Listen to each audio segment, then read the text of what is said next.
Hello friends, C language में programming skill को develop करने की सीरीज में हम देख रहे हैं recursive function to calculate determinant. Determinant के इस प्रोग्राम को बनाने के लिए मैंने 3 वीडियोस बनाए हैं, 3 पार्ट्स में इसको कवर किया हुआ है। ये उसका तीसरा पार्ट है, तो यदि आपने पहला और दूसरा पार्ट ना देखा हो तो पहले उसको जरूर देख लें, क्योंकि ये उसी के कंटिन्यूएशन में है। तो पूरा प्रोग्राम मैं आपको एक्सप्लेन कर रहा हूँ और जनरलाइज करके बता रहा हूँ कि एक डिटर्मिनेंट जो किसी भी ऑर्डर का हो, आप उसको कैसे कैलकुलेट कर सकते हैं रिकर्सिव फंक्शन के द्वारा।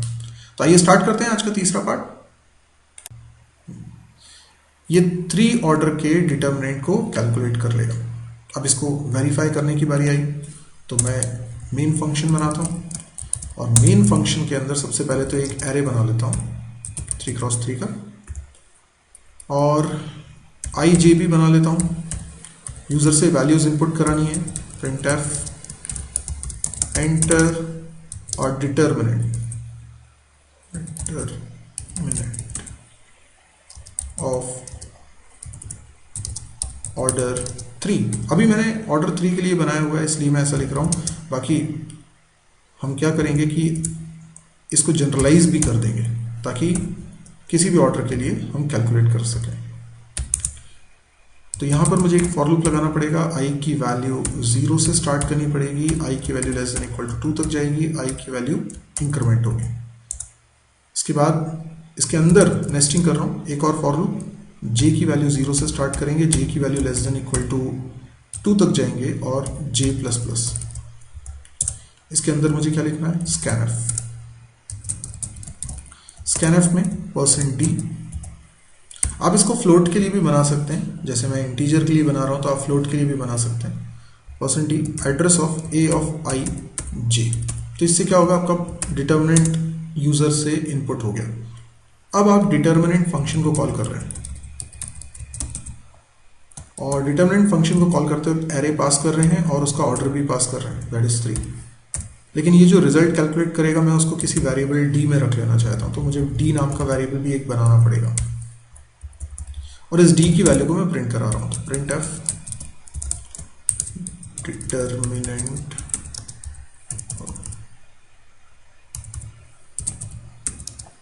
इज %d और ये d की वैल्यू मैंने प्रिंट करा दी, ठीक है। ch just to hold the screen. तो अब हमारा ये प्रोग्राम बनके तैयार हो चुका है, कुछ और चेंजेस तो नहीं करने। चलिए एक बार टेस्ट करके देख लेते हैं, अगर कुछ एरर आएगी तो हम उसको रिजॉल्व करेंगे।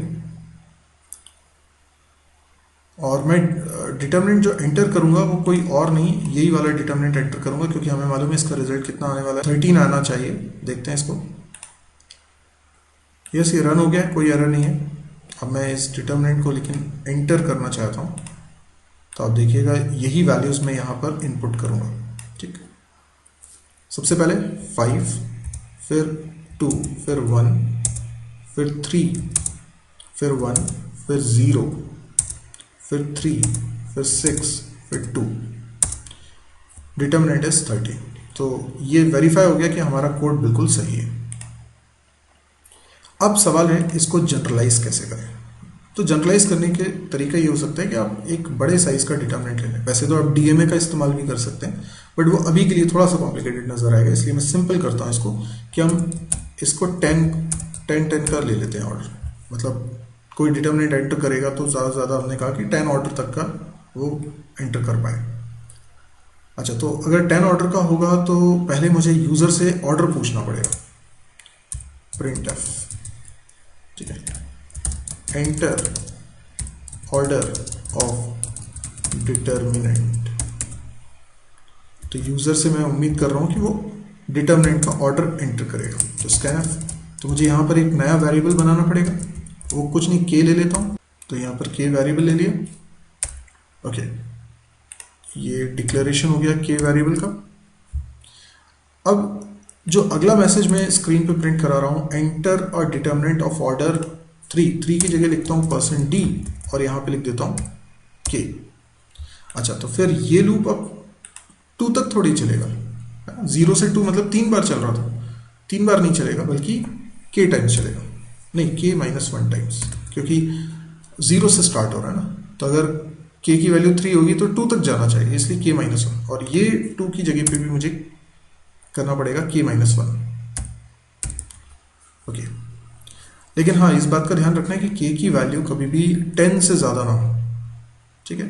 तो अगर के ग्रेटर देन 10 हो जाता है तो सिंपली एग्जिट कर लो, ठीक है, प्रोग्राम से एग्जिट हो जाएंगे, मतलब प्रोग्राम ही नहीं चलेगा। ओके, यहाँ पर मुझे और क्या चेंजेस करने पड़ेंगे, जब मैं डिटरमिनेंट को कॉल कर रहा हूँ तो ऑर्डर 3 ना भेजते हुए के भेजूंगा, ठीक है। उसके बाद और क्या चेंजेस करने पड़ेंगे, इधर डिटरमिनेंट में भी चेंजेस करने पड़ेंगे, इसको भी मुझे 10 का रखना पड़ेगा। ओके, यहाँ पर भी जो बी नाम का एरे बना रहा हूँ इसको भी मुझे 10 का रखना पड़ेगा, ठीक है, कब कैसी ज़रूरत पड़ जाए। ओके, यहाँ पर और कोई चेंजेस के टर्म्स में ही मैंने पूरा बनाया हुआ है, तो आई डोंट थिंक कि अब कोई चेंजेस की ज़रूरत है। फाइन, पूरा कोड हमारा बन चुका है। अब मैं फिर से इस प्रोग्राम को रन कर रहा हूँ। देखिए, अब पहले मुझे क्या एंटर करना पड़ेगा, ऑर्डर। तो मैंने जैसे ऑर्डर एंटर किया 3, अब वो बोल रहा है enter a determinant of order 3। तो जो डिटरमिनेंट अभी हमने देखा था उसी को हम एंटर करने वाले हैं, ठीक है। तो क्या एंटर करेंगे देखेंगे आप।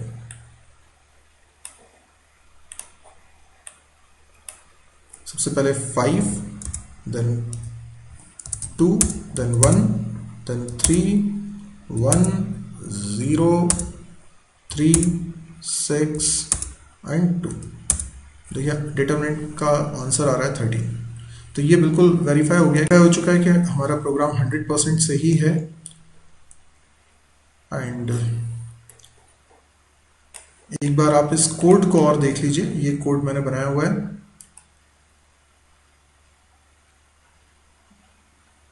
ठीक है, अब आप इसको सेल्फ भी ट्राई कर सकते हैं। लॉजिक अगर आपको समझ में आ गया है तो पहले आप बिना देखे इसको खुद से बनाने की कोशिश करें। यदि आपको ये वीडियो पसंद आया तो आप इसे लाइक कर सकते हैं। यदि आपको इस तरह के और वीडियोस देखने में इंटरेस्ट है तो आप इस चैनल को ज़रूर सब्सक्राइब करिए। जैसे ही कोई नया वीडियो मैं पब्लिश करूंगा, अगर आपने चैनल को सब्सक्राइब किया होगा तो उसका नोटिफिकेशन आप तक पहुंच जाएगा। मेरी एक वेबसाइट है www.mysurgery.com, इसको विजिट करना ना भूलें, क्योंकि कई सारे YouTube चैनल्स हैं जिस पे मैं वीडियोस अपलोड करता हूं, तो हो सकता है आपको सभी की जानकारी ना हो। इस साइट पे आएंगे तो एक तो आपको सारे YouTube चैनल्स की जानकारी मिलेगी जो मेरे हैं, साथ ही साथ आपको सारे वीडियोस जितने भी मैंने अलग अलग YouTube चैनल्स पे रखे हैं उन सबको एक ही जगह पर मैंने लिंक करके रखा हुआ है, वो है ये वेबसाइट। तो आप इस वेबसाइट पे आएंगे तो ईजिली आप देख पाएंगे कि सेक्शन वाइज कि सी के वीडियोस कौन से हैं, जावा के कौन से हैं, PHP के कौन से हैं, C++ के कौन से हैं, डेटा स्ट्रक्चर के कौन से हैं। लाइकवाइज कैंपस प्रिपरेशन से रिलेटेड भी कंटेंट आपको मिलेगा। वीडियो कंटेंट के अलावा भी कंटेंट है इस साइट पे, और भी बहुत सारी यूजफुल जानकारी आपको मिलती है, आपको प्रोजेक्ट्स मिलते हैं, आपको बहुत सारे टिपिकल क्वेश्चंस के आंसर भी मिलते हैं। तो आप इस वेबसाइट को विजिट करें। इसके अलावा ये भी आप जान लें कि इस वेबसाइट पे मैं डेली एक नया वीडियो पब्लिश करता हूँ और काफ़ी समय से कर रहा हूँ, तो काफ़ी सारे वीडियोस आपको यहाँ पर मिलेंगे। साथ ही ये सारे वीडियोस हिंदी में हैं, तो कई लोगों के ये बहुत ही काम के हो सकते हैं, और ये सब कुछ फ्री ऑफ कॉस्ट है। तो आपको अगर लगे कि ये वेबसाइट बहुत अच्छी है और बहुत काम की है तो प्लीज़ आप इसको शेयर ज़रूर करिए। अपने फेसबुक वॉल पे शेयर कर सकते हैं, या दोस्तों के बीच में आप इसको बता सकते हैं, उनसे बोल सकते हैं कि आप इस वेबसाइट को विजिट करें, आप इस चैनल को सब्सक्राइब करें। Thank you.